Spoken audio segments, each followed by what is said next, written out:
Hello, in this video I would like to discuss the importance of the civil rights movement on the United States of America.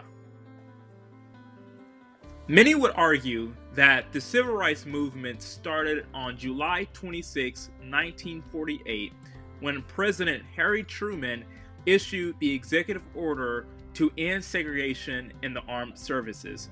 For many years, African Americans argued that if they were willing to go across the world to fight for their country, then they should have the same benefits of their white.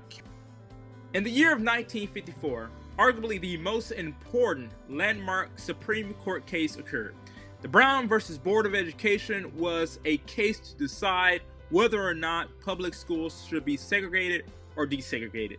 In the end, the Supreme Court ruled that racial segregation would end in public schools, making this a landmark case in pushing the civil rights movement forward. In 1955, a lady by the name of Rosa Parks sparks the official start of the civil rights resistance movement, when instead of giving up her seat on a bus in Montgomery, Alabama, she decided to stay in her seat and defy. Her defiant stance prompts a year-long Montgomery bus boycott. In 1957, President Eisenhower signed into law the Civil Rights Act of 1957, which was the official first Civil Rights Act to ever be signed into law. The law allows federal prosecution of those who suppress another's right. In 1953, Governor George Wallace stood in a doorway at the University of Alabama to block two African American students from registering. The standoff lasted with President JFK sending the National Guard to campus to escort the students into campus to register and desegregate the University of Alabama.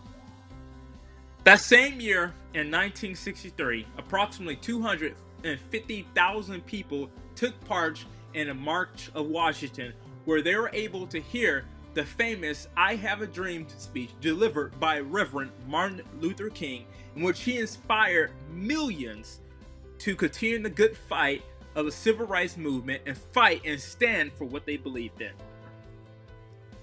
In 1965, the march from Selma to Montgomery took place, with 600 civil rights marchers walking from Selma, Alabama to Montgomery in protest of the black voter suppression. Local police blocked and brutally attacked them. After successfully fighting in court, Martin Luther King and other prominent civil rights leaders led two more marches and finally reached Montgomery on March 25th. That same year of 1965, President Johnson signed into law the Voting Rights Act of 1965 to prevent the use of literacy tests as a voting requirement. This was a huge step in ensuring that all African Americans would have a right to vote. In 1968, tragedy occurred when Martin Luther King Jr., arguably known as the leader of the civil rights movement, was assassinated on the balcony in his hotel room of Memphis, Tennessee. In the year of 1968, President Johnson signed into law the Civil Rights Act of 1968, also known as the Fair Housing Act. This is another huge milestone because it provided equal housing opportunity regardless of race, religion, or national origin. Although many would argue that the civil rights movement has ended, I would say that African Americans within the United States, even in this year of 2019, still have a lot of fighting to do to ensure that we have equal access, just like our white counterparts. We have to continue marching on to ensure that our ancestors' dreams will be fulfilled. Thank you.